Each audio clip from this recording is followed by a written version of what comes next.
Well, I don't know how that got popped off, but it did. But we're back. So, where are you guys? What are you thinking? What are you saying? What are you doing?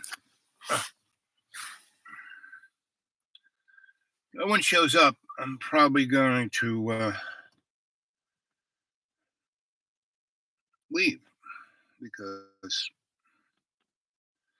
this show is not about me. It's about you, right?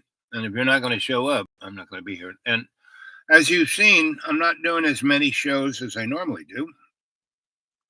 Um, so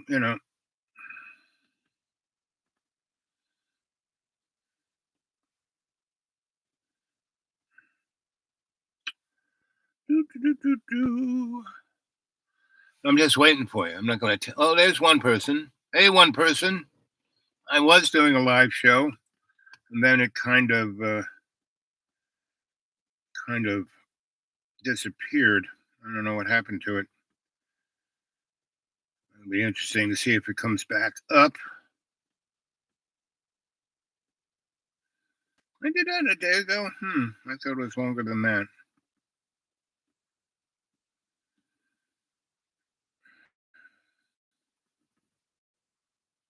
Something new every day.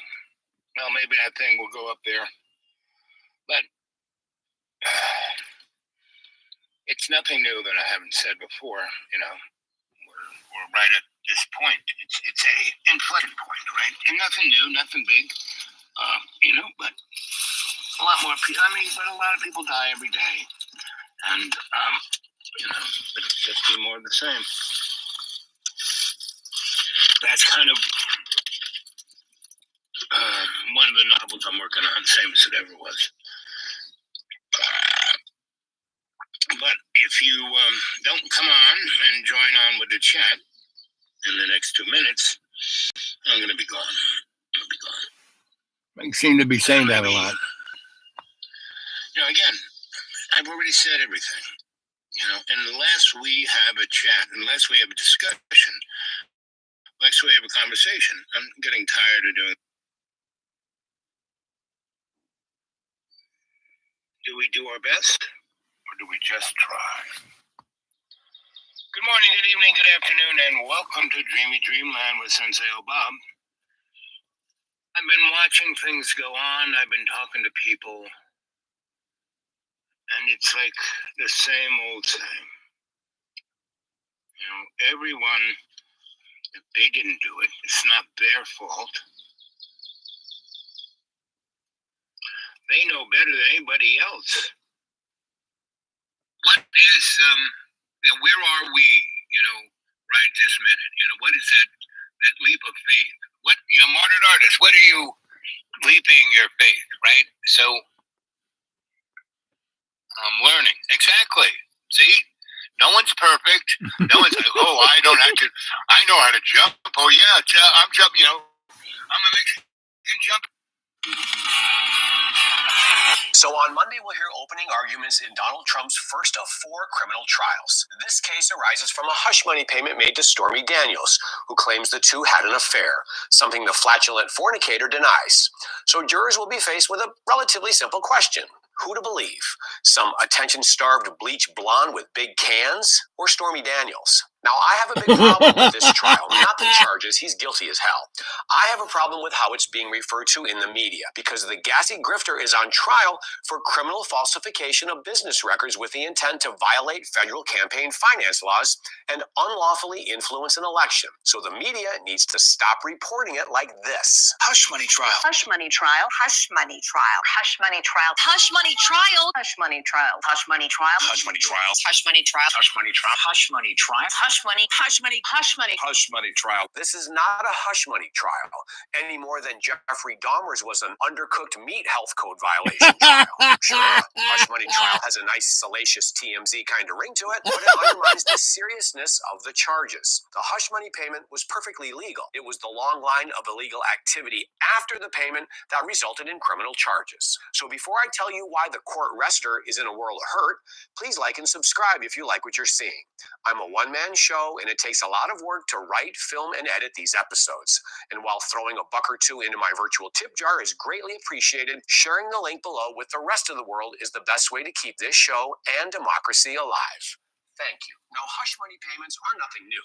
They've been around since I'm going to subscribe to In the this book of guy. Genesis, Abimelech, the king of Gerar, tries to kidnap and seduce a man's wife, but gets caught. So he tries to buy off the man's silence with a bunch of cows. Well, that's not saying much for my wife, is it? It's right there in the Bible, between the Constitution and the lyrics to God Bless the USA. You know, I won't forget the men who died and gave that right to me, and I'd gladly stand up next to you. Next to you in the figurative sense, since Greenwood took a 3A deferment to avoid the Vietnam draft. Oh, and the poser patriot is also a sellout, because he also has a version called God Bless You Canada, with similar cheesy lyrics, even though he was born in LA.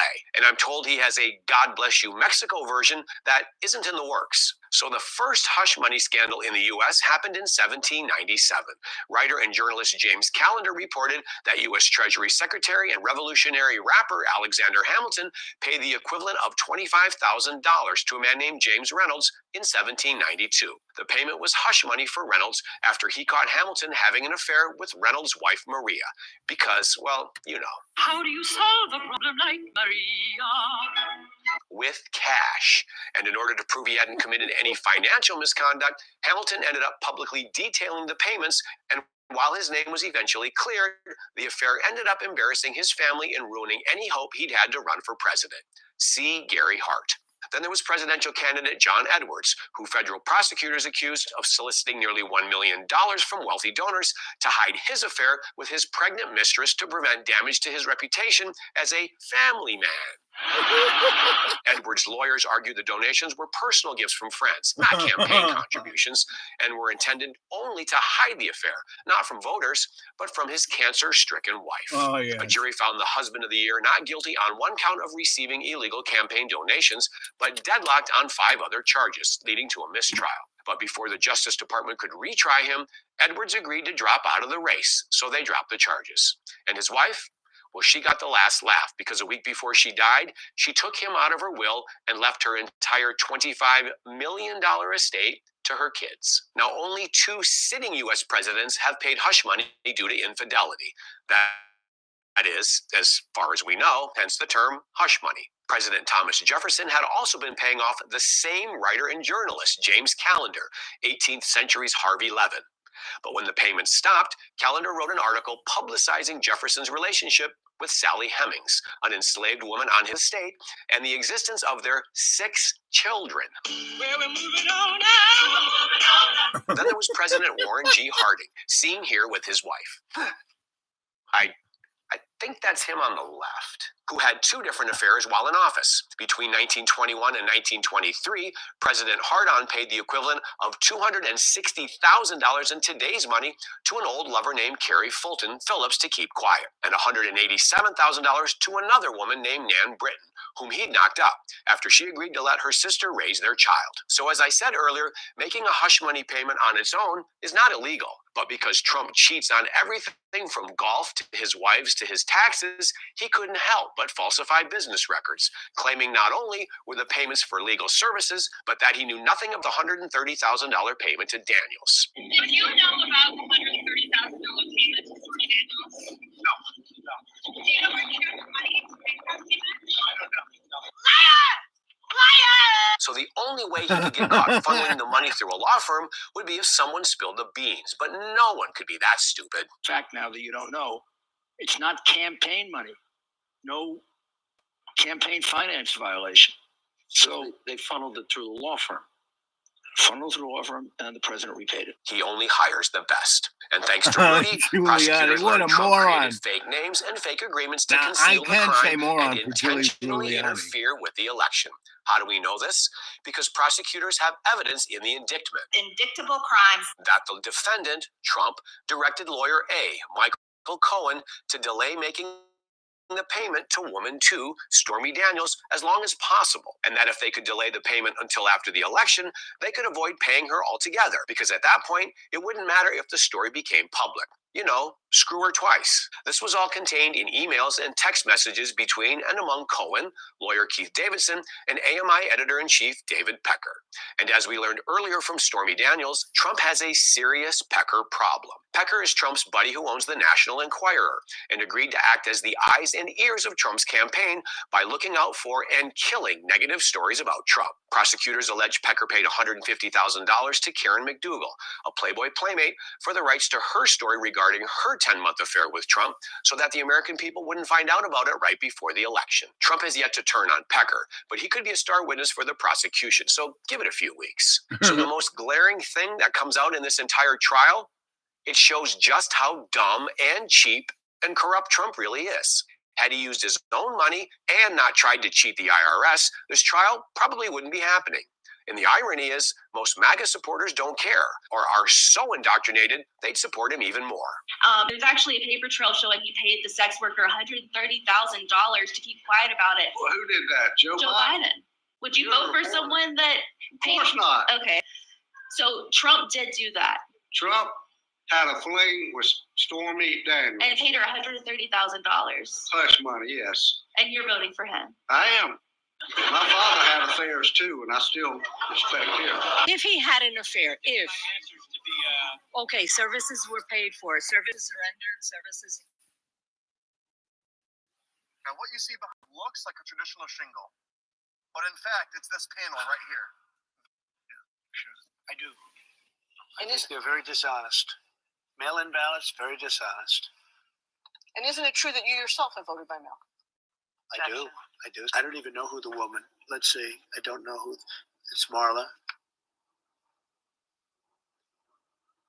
You say Marla's in this photo? That's Marla. Yeah, that's my wife. Which one are you pointing to? No. Here. Oh, The person you just pointed to was I E. see. Jean Carroll. It's true with stars that they can grab women by the. Well, that's what. It's if you look over the last million years, I guess that's been largely true. Not always, but largely true. Unfortunately or fortunately. You consider yourself to be a star. I think you can say that, yeah. And now you said before, a couple of minutes ago, that this was just locker room talk. It's locker room talk. And so does that mean that you didn't really mean it? No, it's locker room talk. I don't know. It's just the way people talk. Really? We're back with Vaughn, Neil, Sue, and Rev. So that's what he's like on the stand under oath. Vaughn Hilliard, mail-in ballots. Quote, I think they're very dishonest. Mail-in ballots are very dishonest. Isn't it true that you vote by mail? Yep, I do. I don't know that woman. I don't know her. Oh, wait, it's Marla. You're saying that's my wife? That's my wife. It's E. Jean Carroll. And then this is just epically offensive, which I guess goes to my question for Neil. Will he or won't he take the stand?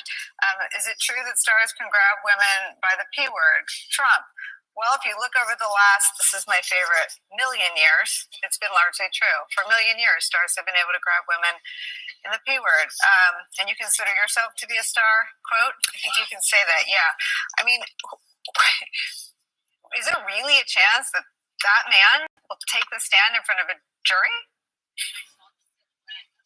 I'd contend yes, Nicole, and that is because after covering Donald Trump for all these years, who has a hard time resisting the microphone or resisting the keyboard, and he likes to go on the attack. And when we're talking about weeks of potential key witnesses, from Stormy Daniels to David Pecker taking the stand, this is a moment where Donald Trump is going to have to listen to hours of testimony, days of testimony, potentially 4 days of Michael Cohen testimony. And despite whatever his legal counsel advises him, go back to the E. Jean Carroll trial, when in the second trial, right, he ended up testifying for just 3 minutes, and there was great frustration because he felt like he had missed the opportunity in the first trial to justly defend himself against the charges from E. Jean Carroll. That he had a missed opportunity. Instead, what did you see? Him go back out on the attack on campaign stages, further defaming her, going on social media, further defaming her. And so for Donald Trump, the last thing he would want is resisting that. And, and so much a part of this,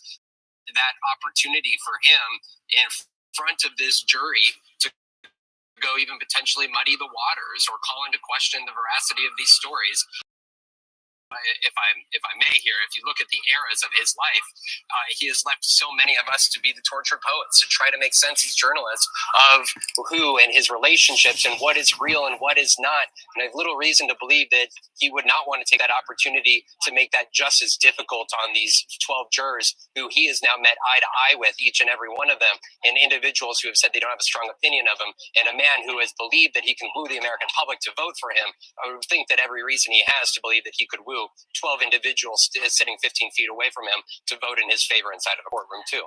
I mean, Bob, I think you are right, and I think of all of us, you understand. And I'm sorry for you for this, but you understand what's between his ears better than anybody. I think that the difference, and I just remember my own reporting from the Mueller time, that Rudy and all of his lawyers' position was that they would lay their bodies down between the White House and wherever Robert Mueller sat before they'd let Trump testify on his own behalf if there was a criminal risk. And in this case, there is a criminal risk. Absolutely, but if it means potentially being able to win the White House and suspend, if you were to be found guilty, and suspend any sort of a prison time, I guess the question is, what are the stakes? Even if it means potentially throwing himself in the middle of this, and despite whatever his legal counsel tries to do and convince him on his own behalf, I don't think it's out of the realm of possibility. Of course, his legal team, I think, as you guys are much more, and Neil is much more legally equipped to be making this argument, but from a political lens, which I think Donald Trump so often views even the legal, I think that it is still very much within the realm of possibility he could decide to go that route. One other piece of reporting that I remember wishing I didn't possess at the time was his rage at the book draft Stormy Daniels, particularly her descriptions of their intimate moments. He doesn't care about being called an incompetent commander-in-chief. He doesn't care about the stories about him disparaging the men and women of the military, calling them suckers and losers. He doesn't seem to care about the facts of January 6th coming out. He was reported by two people I was talking to at the time to care very much about the material covered by Stormy Daniels. These are things that get right up into his stuff. Absolutely, and get him to respond. Look, we've got opening that I believe just during literally that commercial break, Judge Merchan announcing, Nicole, saying, quote, "We're going to have opening statements on Monday morning. This trial is starting." And Donald Trump, he has tried to avoid this moment. His legal team has fought on his behalf, as most defense lawyers will try to do, to avoid these moments, to avoid these circumstances here. And yet, even just here in the last 30 minutes, his team trying to put forward several pre-motion motions in front of the judge, to which Judge Merchan snapped back saying, quote, "I have handed down decisions. There's nothing else to be argued. We will have opening arguments on Monday. There is a point when you accept my rulings." That was his message to the defense team that is trying to protect their client, Donald Trump, knowing that these very emotional, difficult circumstances, some that go around allegations of him having extramarital affairs with his current wife, Melania, are going to come to the forefront of the American public's mind and the news cycle over the course of the next month and a half. Vaughn, have any family members been with Donald Trump? Not at this point of time that I'm aware of. We have not seen any of his sons or Melania here.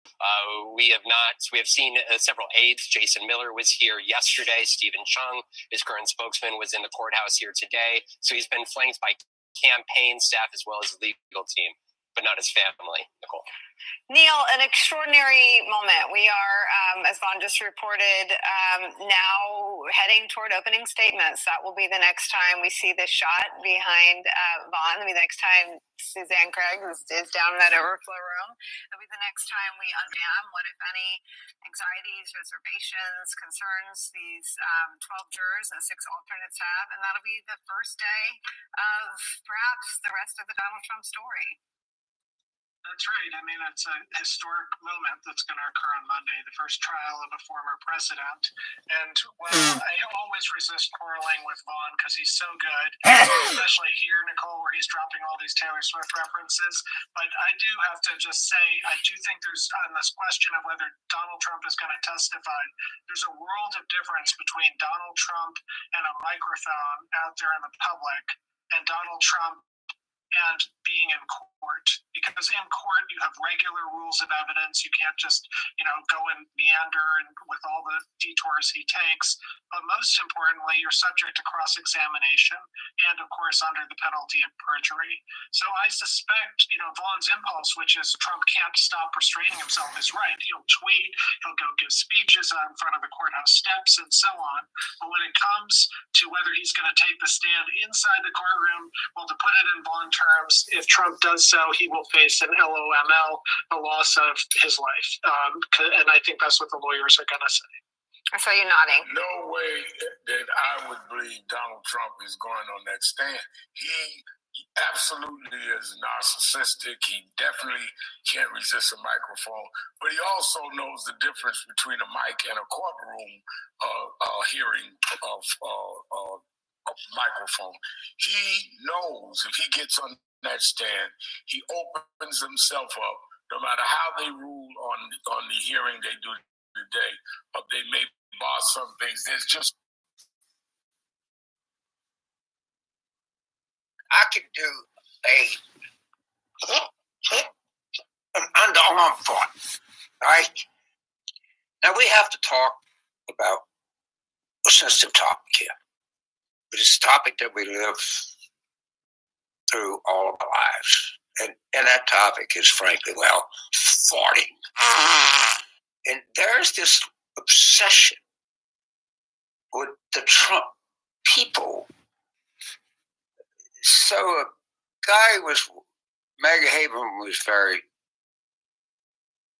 observant and reporting that Trump was nodding off, falling asleep during a trial under pressure. He can't sleep at night. But a guy that owns Los Angeles Magazine, a very seasoned, trained journalist, said he was farting in a courtroom and that it actually smelled. Now, of course, we know one of the Hall of Fame, all-world farters was Rudy Giuliani, because we heard him fart multiple times in front of a hearing of the Michigan legislature on stupid who won the election. Okay, sorry, the earth is round. Get over it. And we've had a lot of things happen in American politics with farting. I think Benjamin Franklin wrote a whole treatise on it, and Abraham Lincoln loved to tell fart jokes. So there's nothing wrong with it's a kind of generational thing. My daughter has got a 15-month-old child and an almost 80-year-old daddy, and laughs all the time about her baby and her daddy do is fart all the time. Okay, I don't know. But the House Freedom Caucus, these people are so manifestly stupid that you can't believe it. So I'm going to demonstrate how stupid they are. So you got Trump farting, you got Rudy farting here, farting there, farting everywhere. So they actually publicly go in front of a microphone, in front of the press, in front of the whole world, God and everything that is decent and holy about life, and announce the Floor Action Response Team. Floor Action Response Team. I think they call it an acronym. It's FART. And I was reading about this, and I could not stop laughing. I don't know if they're so stupid that they didn't know what they were doing, which I think is the more likely scenario, but maybe they were glorifying Trump, who's an all-world, Rudy Giuliani, who are all-world farters.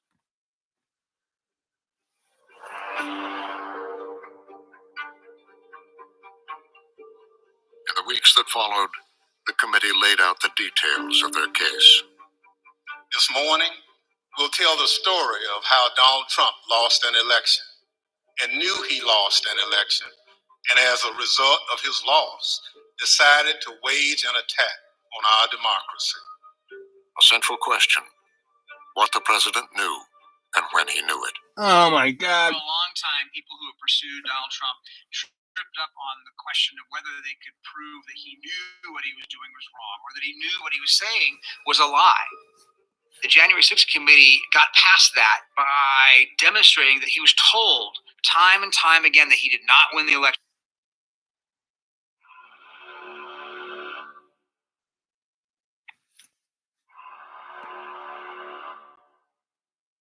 You have 15 people, and the 15 within a couple of days is going to be down to close to zero.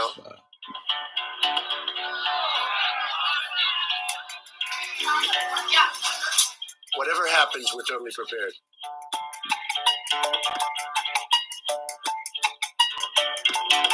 It's going to disappear. One day it's like a miracle. It will disappear.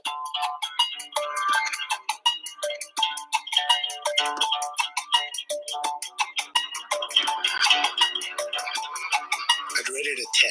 I think we've done a great job.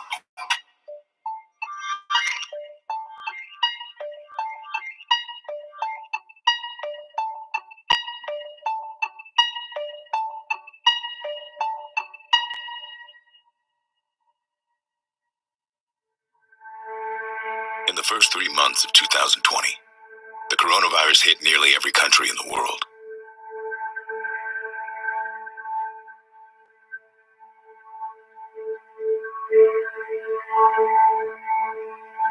But the United States quickly became the center of the outbreak. We were, and are, number one. Number one in total infections. Number one in deaths. The Trump administration would like us to believe that the coronavirus was unexpected, like a natural disaster or surprise attack. But that's not the truth. We've had multiple outbreaks with coronaviruses previously. In 2002, we had SARS. In 2012, we had MERS. Both coronaviruses, we know they spread person to person. We know that they can be contagious. So this idea that it came out of nowhere is really nonsense. We do have a pandemic plan for the U.S. What we know, what little we know about this coronavirus so far is that it appears to be spread most often from droplets, say sneezing and coughing. The president has made clear that we have a responsibility to prepare our nation for future threats. At some point, we are likely to face another pandemic. The novel coronavirus is a threat to the entire world. So we were prepared, right? Georgie Porgy and Obama basically had put PPE and all the bureaucratic mechanisms there, right?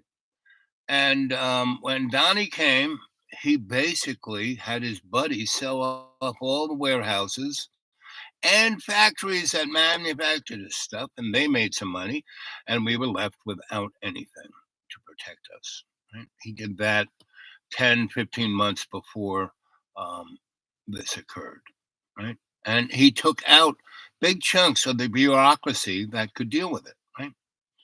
So that's what happened. And that's one reason why we were the center of the pandemic, lost the most people, most sick, most money, and when I heard some, Trump supporter, when Donald was president, gas was $2.40 a gallon. Now it's, $3. Well, that happened because we had economic collapse. Everybody couldn't go to work. Everybody was locked in their house. Only things like meat packers and supermarket people who got no protection or didn't get any extra money, they died the most, along with the doctors and the nurses. And so many people have quit the medical profession that we are in a woefully position. If something like that, and the next pandemic's going to be way worse. So what are we doing about it? Well, as of May 10th, there's going to be in the background the WHO and all the international entities of the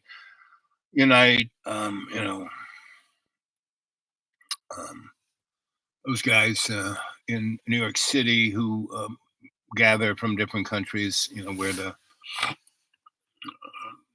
having a moment where I can't remember the name of the entity that represents us. Hey, Jamie, right? What is that place in New York City where everyone goes and pretends that we're kumbaya, the what do they call it? Not the United Union, but whatever they call the place. Anyway, Jamie, have you heard that on May 10th, 147 of of the countries of this planet are going to gather either in Brussels or someplace like that, and put together a thing that they've been working on since 1947, where the WHO will run every country's medical response to anything.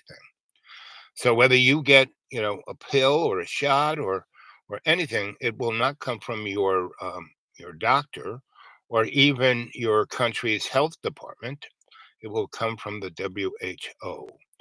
And everyone will get a cell phone that will have one of those little boxes that has a QR code, and that will be your money, that will be your passport, that will be your identification, along with your face. Your face will be your major identifier, right? And so wherever you go, there you are, right? And everyone will know where you are. And but you will not be able to get anything, get a car, get a cab, get food, get taken care of medically, get on an airplane to go to a foreign land, or even just the next state without that QR code. Did you hear about that? It's supposed to be coming down on May 10th, and we're all going on about Donald farting and Joe Biden's son. No one talks about Joe Biden's real criminality. I mean, he's been a senator for almost 60 years, and his presence had been in every piece of legislature that basically threw the common man under the bus. The savings and loan collapse. Basically, Joe was on the committee that caused that to happen. He didn't take, like those senators, 7 or 8 senators who took the money for that. He didn't. I'm sure he got it another way. And same thing with the 2008 collapse. I mean, everything, right? The war on drugs, he was there. He was instrumental in the guy, making sure that we had a war on drugs where if you had a gram of crack, you went to jail for 30 years. If you had an ounce of coke and you were white, you just got a slap, right? It took them long enough. We expected this outright tyranny. Yeah. And because we have no democracy, none of these countries are democratic.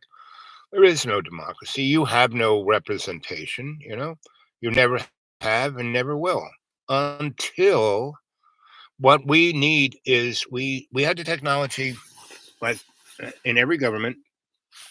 The citizen should vote on the law, right? And no law should exist long. Thomas Jefferson said that every law should be sundowned every 12 years, right?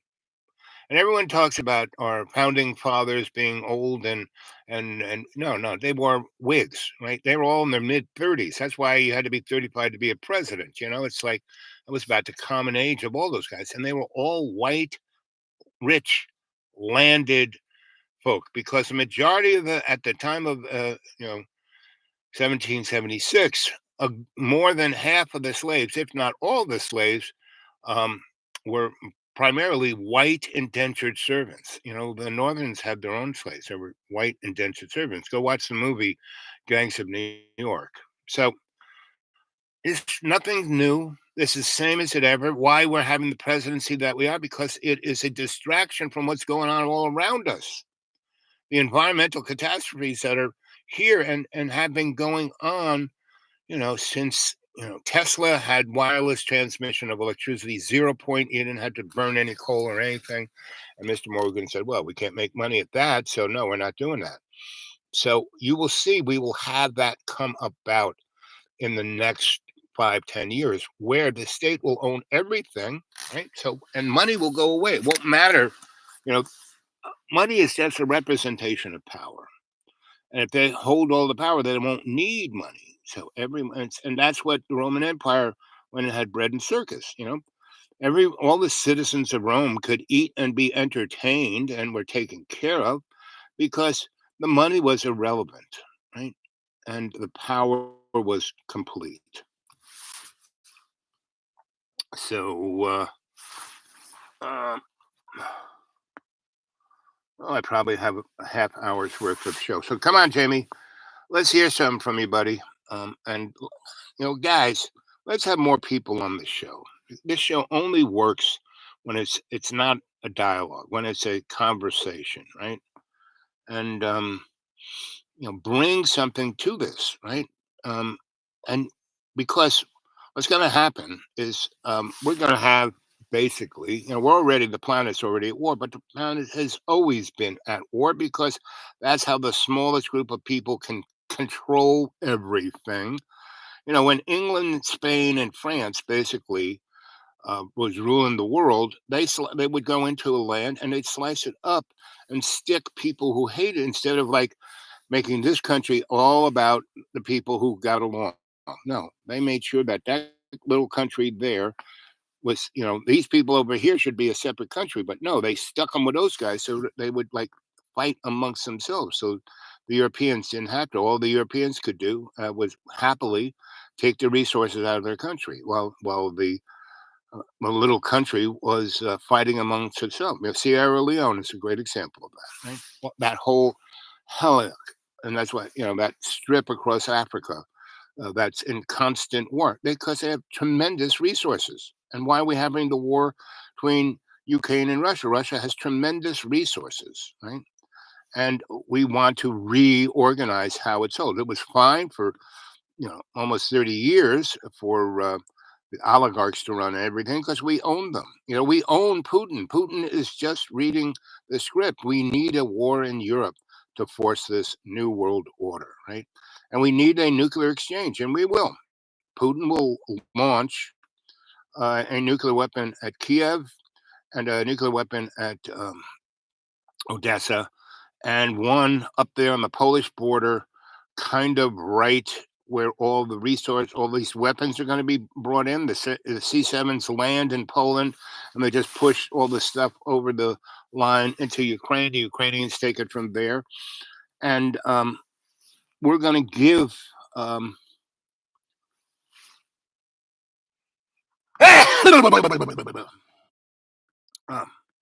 Ukraine not just HIMARS, but we're at ATACMS and small diameter artillery, which are like cruise missiles, right? Very accurate, can go a distance of at least 600 to 1,000 miles. So, they can physically go hit things in Russia, but they're not. They're going to go hit Crimea. They're going to hit all the supply points that are in the Donbass and all the soldiers that are in the back behind the line, but still in Ukrainian land, even though Russia took it 2 years ago and made it part of Russia. And that's why Russia will nuke Ukraine and a little bit of Poland, and the radiation will kind of drift over into Europe. And that's, let's go NATO, off they go.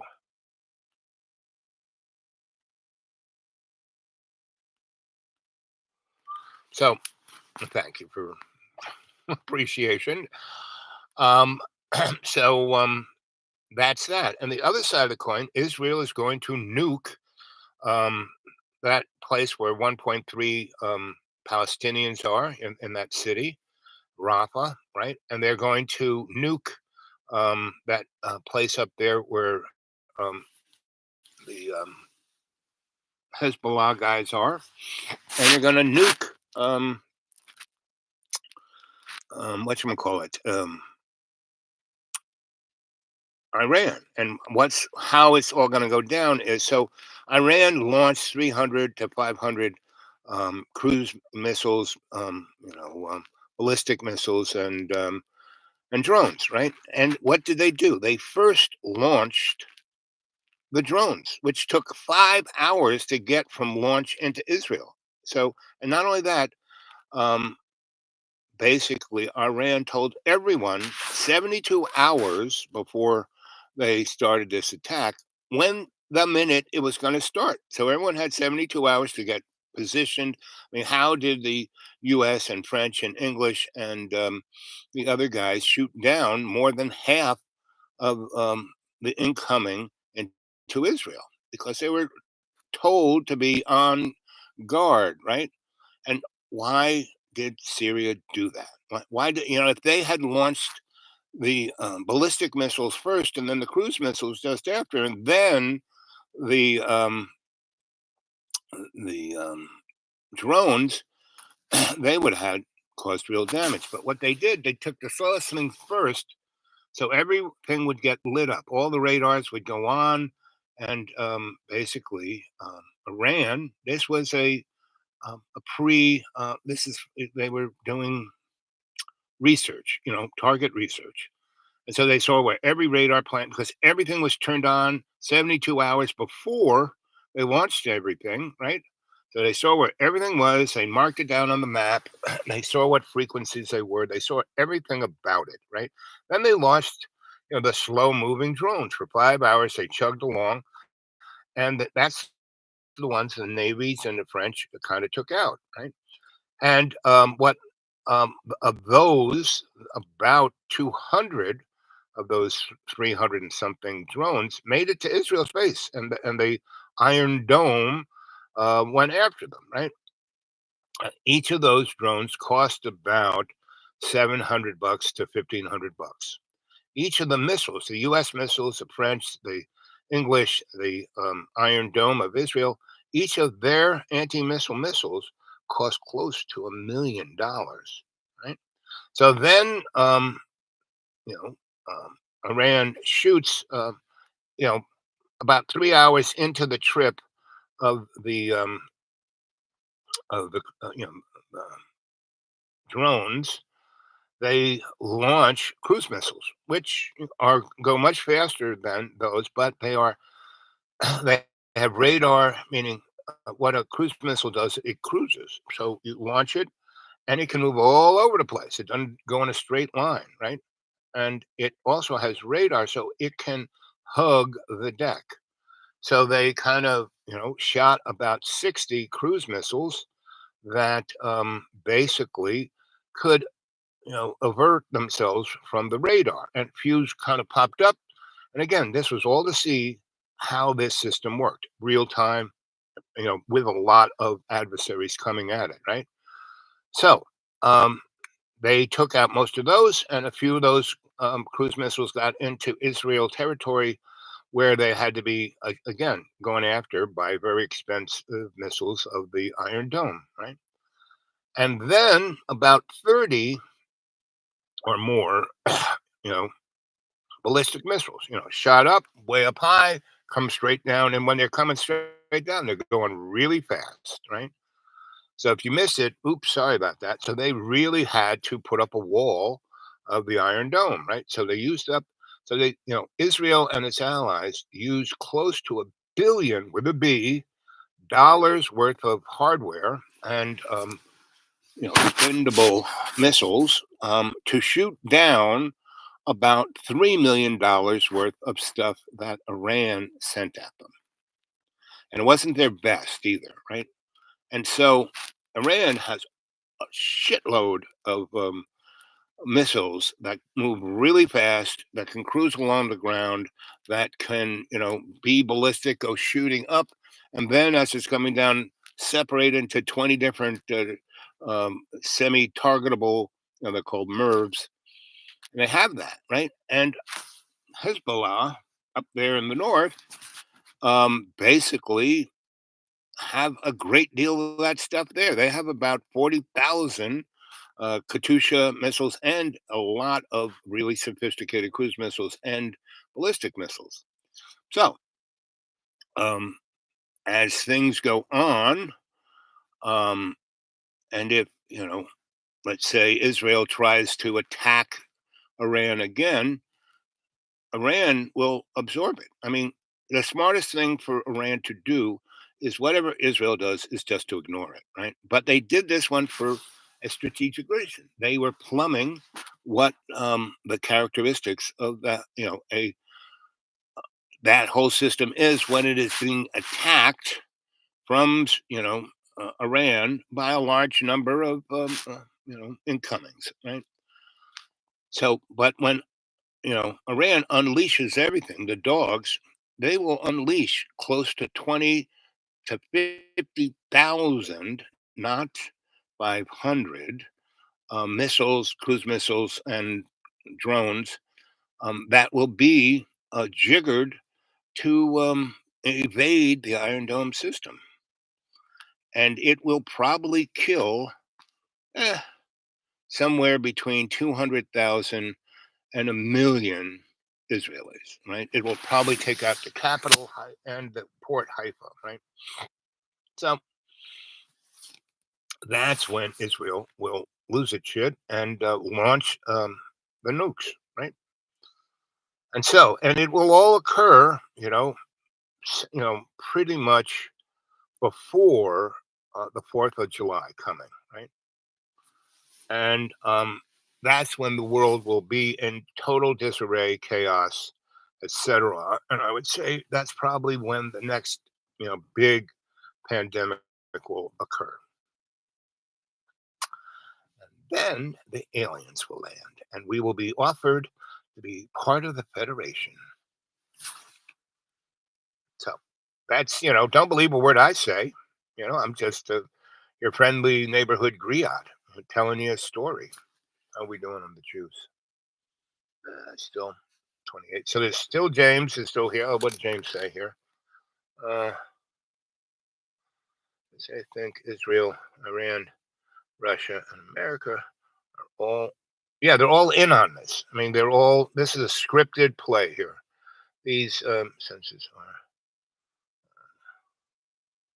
sure with whatnot. Bless their black hearts. Right. So, I keep saying this is all a scripted show. Back when Russia went into Ukraine, or even before, in 2014, with the Orange Revolution, and then we started having the war in the Donbass, everyone ignored. And I said, no, guys, this is just preparatory for Russia coming in.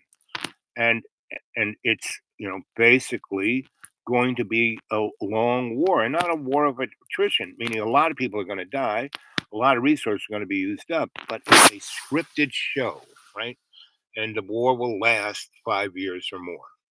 And I said it on this show many times, and said it to all the pinhole scholastics. You know what you're talking about, right?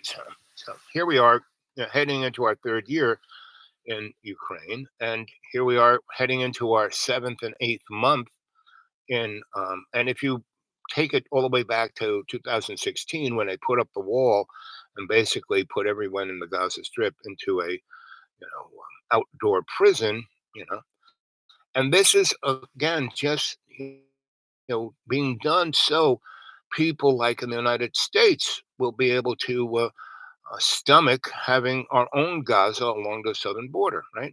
Because if really it doesn't matter whether Donald Trump wins or Jojo wins. I mean, if Donald wins, it'll be way more amusing. I mean, when he was president, it was like a scary funhouse roller coaster ride, right?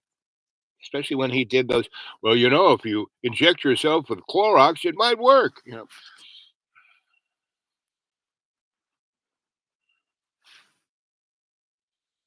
Well, whether it's tough or not for me is irrelevant, right? Because things are only tough for you if you let them, right? Things are only tough if you go, oh, my life sucks. It's so terrible. Ah. Me? No. Everything is, I take the most positive. I'm here. Every morning I wake up. I didn't go to church today because I'm in church every minute of my life. The Bible is always with me. And I go to church to hang with the folk, right? But it was, raining. It was time to really rain. I said, forget it. I don't need to go this Sunday. I'll go next Sunday. Because, everyone loves to see me.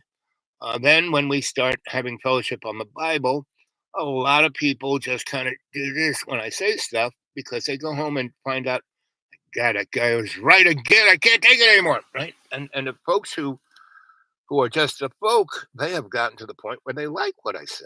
Whereas the preacher man and the deacon folk, they put up with me because they have gone off to, after they say something and then I make a comment on it, and then they go and look what I say and they go, ugh. And they're almost at a point where they always say, so what do you got to say, Al? Because I'm very respectful. I don't, argue with them or jump in or butt in. When they ask me a question, I give them an answer.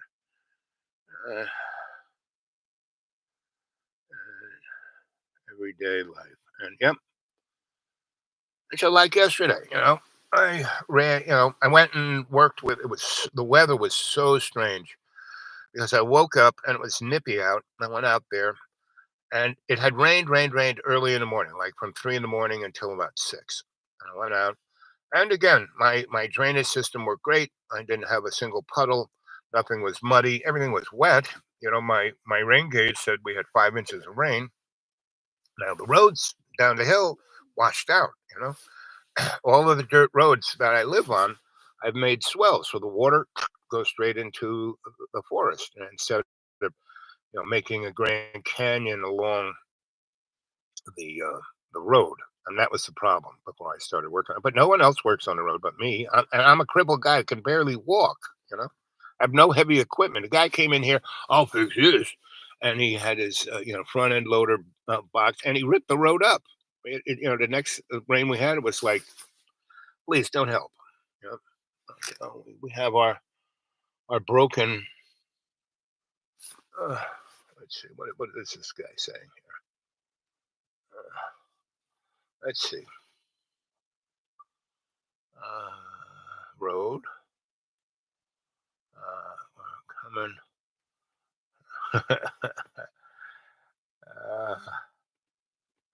Good luck, broken. Film it all. Well, it should be fun. Yep.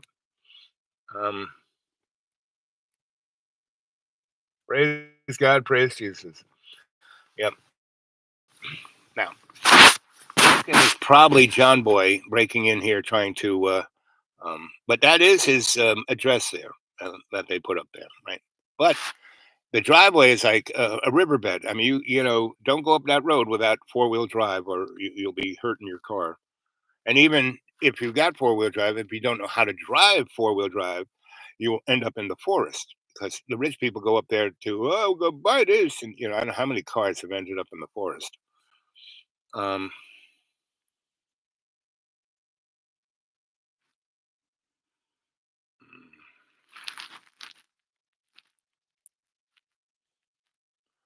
Just had 3 person. So Jamie, has Ireland had any of that space-based drought fiery thing going on like Canada did, California does, Africa, Asia, South America? All of that is kind of space-based weather weaponry. And they've had that shit since Tesla. No, you're a lucky boy, right? And you know why? Because Ireland is a very interesting place weather-wise. I mean, the West Coast is like Florida, and the East Coast is like, the Pacific side of Oregon and North California and Washington. So it's interesting. It has this duality of weather that kind of mellows it out all across the board, right?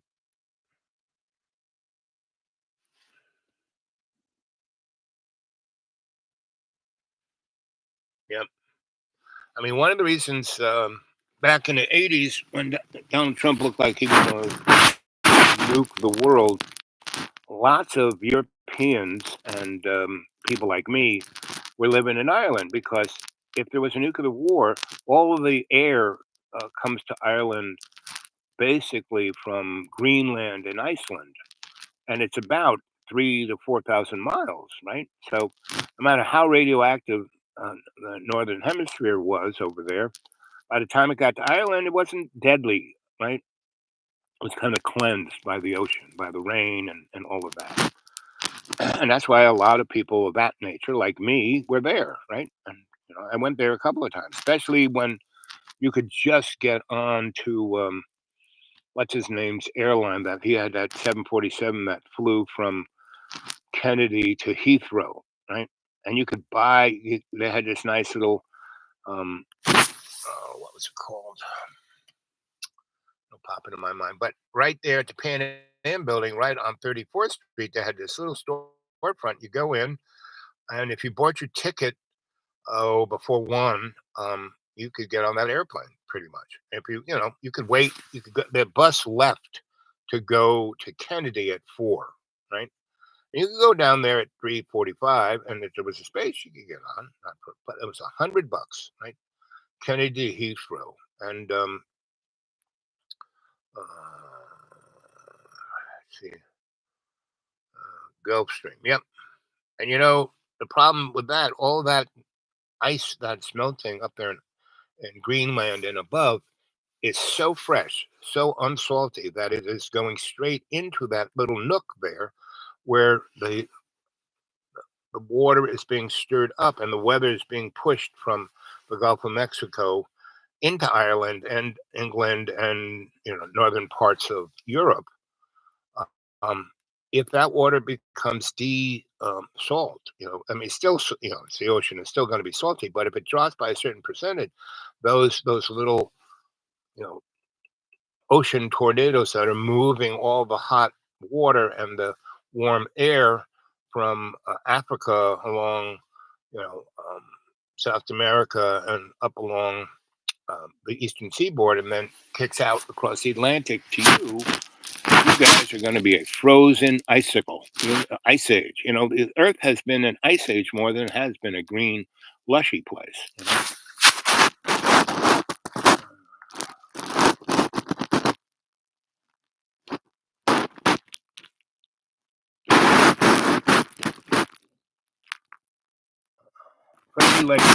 Yep, Laker.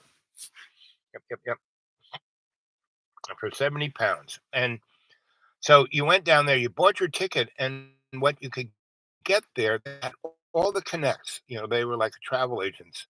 And so you could basically buy a ticket at Freddie Laker for his airplane, and you could get a Euro pass for a year, and that allowed you to get on a number of the ferries. So the ferry that went from Swansea to Cork was part of that Euro pass. The ones that went from England, from Swansea into France, or up into, there was another one that went from Swansea into that place in Denmark, or Sweden. What's that place where all the sex clubs are? I actually live in that city. It'll pop into my mind. But anyway, the 70s were great to be a world traveler. It was just the best, because you could easily, if you felt like it. Me, I would have a gig in New York. I'd make a big stack of Benjamins. I would, close the shop up and go down and to Freddie and buy a ticket. And so you get there by, the bus left at 4:30, and they didn't have money to have a gate. So you took the bus straight from 34th Street all the way into Kennedy, went on the tarmac, and it had the steps from the tarmac up to the door, not the tunnel, right? And so you didn't go through any, nothing, right? You just got on the airplane, from the bus to the airplane. When you got on the bus, they gave you a little box, cardboard box, and inside it had 3 little bottles of Paddy's Irish whiskey, my favorite, and a what are those things that have like meats and vegetables? It's like a pot pie, but it's an Irish thing, a pasty. It has real flaky crust of pasty, and it had 2 hot pasties in there and a Irish whiskey, and you got your little ticket with it, and you got on, because sometimes you didn't, we're driving along, you're glugging the patties, you're eating your pasty, you get on the tarmac, you walk up the hill, and the next they hand you another little box with 2 pasties, right? And 3 more little bottles of patties. And because you had to wait your turn, and sometimes it didn't, you weren't always, you weren't like Pan Am or TWA or KLM or any of that shit. So, but you would get out of there by 6, and you would fly to Heathrow, and you would land in Heathrow. You would leave at 6, and because you were flying into the wind, you would get to Heathrow somewhere between 6:30 and 8 a.m., right? And again, sometimes you had to fly around a few times before it was your turn. But you would get there by 8, and then they had a bus. You'd get off the bus, get off the plane, again, no tube. You went down. And what was so much fun is that in New York anyway, you would get your visa through Laker, right? You would have your little visa. So when you're coming down the thing, you had your visa, your passport, and there was a guy there, and he would just kind of stamp it, and you would get on the bus, and they give you a morning pasty, 2 morning pasties, and a little more patty. So by the time you hit London, you were feeling no pain, no jet lag, no nothing. You were like, yeah, I'm in London, woo! And I probably did that at least 20 times in the 70s. Right? Once he started doing it, I did it pretty. And once Donna, she and I hooked up, we did it many times because she couldn't believe it. I said, honey, you got your passport? Yep, let's go. You feel like having breakfast in Paris? I mean, she loved that. And so the whole thing about having a relationship with Don, she was an amazing woman, amazing human being. And she had to be not challenged, but she had so many just boring boyfriends, Jewish boys who are whiners, right? Who didn't realize what a queen she was, what a special person she was. Man, I made sure she knew I loved her and that we were going to have an exciting life together. And she went with it because she could worry about everything. But if I kept keeping her entertained and not distracted, but putting her into new and exciting environments, that she learned that, I actually, because I was starting this one off with the whole thing about being nervous about who you are. And because Don was such an amazing human being, from childhood, she got picked on, and she couldn't fight back, right? She did, she just kept being herself, but it's still, so she had to hook up with really boring, stupid people that she could throw under the bus. When if someone's coming after her, she'd throw the boring Jewish boy in front of her. And me, I would always know what was going. And she was a crone. She came from that gene pool. And so, meaning I observe everything. People go, oh, you're psychic. No, I'm not.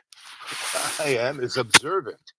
And yes, I tell stories, but I do it to evoke a response from the audience. And that's how I can tell who and what they are. Right? But I thought I should have been born in the 1950s, not the 60s. Yep. It was good being a teenager in the 60s. The 70s was the best for being a 20-year-old because all the norms had been broken down. None of the responses had, kicked in like they did in the 90s. And the 80s, they tried, with Ronald Reagan and all of that, but not so much. So the bottom line is that every year, every time of your life is your time of life. Yes, you can say, oh, I wish I was born this time or that time, but right now is a great time to be alive. Right? And that's why I'm happy as a clam, because I'm not disappointed about anything. Nothing is surprising me. I kind of saw all this stuff coming back in the 60s and 70s. And then in the 80s and 90s, when I worked for, when I was the itinerant scholar, and then really got exposed to what was really going on behind the screen, because I was doing, I was what was known as a research fellow, meaning I wasn't going there for a degree. I was working for somebody doing research at a university, which was the best. Forget getting, you go there as a graduate student. You think you're going to get a job or a career. Forget about it. You go to any university today, and virtually every professor is being held by an adjunct. Anybody who's in the trying to be a professor, going through the, the scholastic motif. Sorry, it's not even there anymore. I mean, you are already replaced by AI. I mean, those guys who have those jobs in these universities, in Harvard and Yale and Stanford, MIT, the janitor's getting paid more. Where whatever that university is called, they have 30,000 kids, and those kids are just there. Most of them are from out of state. So North Carolina is getting about 60 grand a year from those kids, and either those kids are like, borrowing the money and so they're going hiking and canoeing and skiing. That's why they go to App State. The scholastic level of that school is worthless, right? And that's pretty much the educational experience in the United States. It's worthless. Now, there's some universities that are pretty high, but those are the elites go to Harvard and Yale, and those are just to certify that they are going to go along with the plan. Their education is okay, but they have certain departments that are pretty cool, but otherwise, Wharton, please. MIT, same thing. They got some good departments, but the school itself, please. Stanford, same thing, right? So what used to be a good education system in the United States does not exist. It's an elitist one, right? So I got the best out of it. I went and worked for the brilliant, most published, most, quoted folk, and they were my boss, and they were my buds. And they would send me up to do stuff that they just didn't want to do. But man, I would have the authority of them. And like one time at Cornell, my boss said, okay, they had this building, because of whatchamacallit. Oh, Star Wars. A lot of research was done at Cornell. You go to any national laboratory, and there's a Cornell Avenue, Cornell Boulevard, down to 8%. So I'm going to have to bail relatively soon.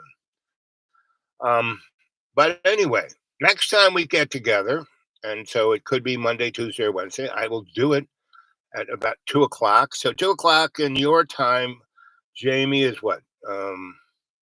7 p.m., something like that, 8 p.m., right? So I'll do it around 2 p.m. if I can, Monday or Tuesday. Wednesday, Thursday, Friday, probably not. Saturday, Sunday, maybe, right? Monday, Tuesday, 50-50, yes, right? But I'm not doing as many as I used to because, Jamie, you need to get other people to, you guys need to subscribe, hit that little bell so when I do turn on, you can see me. And if you know that I'm going to do it at Monday or Tuesday, and not Wednesday, Thursday, or Friday, maybe those days, maybe, but it'll probably be around 2 p.m. Eastern Standard Time. I'm doing my best to set up a little protocol so you guys can look out for me and go along to get along. Yep, that's pretty much it. Stamp of approval. Yep, was one that got away. Well, I never got away. I'm pretty. See, the best way to be like sure of where you are and what you're doing, and not having to worry about anything. I never had any anxiety as a kid. I mean, I was the most different kid there was, but I didn't care. I was like happy reading Scientific American and making my little experiments and time machines and flying saucers and stuff like that. And by the time when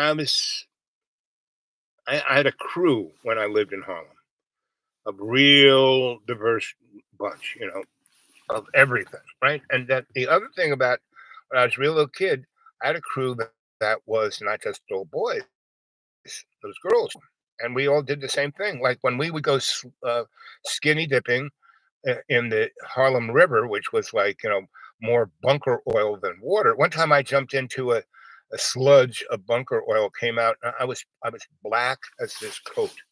Right, my grandma had to scrub me with a brush for like a week to get that shit off, and all my black friends would just would I mean I was already black. They said, "Al, you didn't have to go all the way." Anyway, that's how much juice. Yeah, we're definitely in the red line. Gotta go. So get more people to watch, influence the world, and that is as it should be. Yeah. Lovers of God. Yep. It doesn't take, you don't have to join any church or anything. Churches are good as a community. And if you can find a good one with a good community, I go to 3 different churches, right? And it couldn't be any more prejudiced, any more stupid than any other church, right? A Ku Klux Klan Baptist church, I own everything Methodist church, and a pagan Roman Catholic church. I go there. I go along with everyone. Everyone cares about me, takes care of me. I have no money. I mean, where do I borrow these vehicles? All in those churches, people come by. I don't need this for the next few days. You can drive it. But, they are beaters, meaning I can't drive any further than 40 miles from here because could break down. So I got to stay within the phone that I go, hey, the thing won't start now. I'm over here in Boone, so they can come and get me, right? I mean, I couldn't go visit John, and why would I? I already know it, and those people are going to come visit him, so that should be interesting. I hope he videotapes that his folks going to get John. That should be really interesting. Let's see. I'm telling you, when they get up there, if it's a real thing, if those guys really exist, if it ain't John punking everyone, because that's he keeps posting that 70, 80, 200 people are watching his show. Really? No, I'm sure he has a bunch of bots that are placed up there. But I gotta go. It's blinking red, so my poor laptop hates it when it does that. Okay.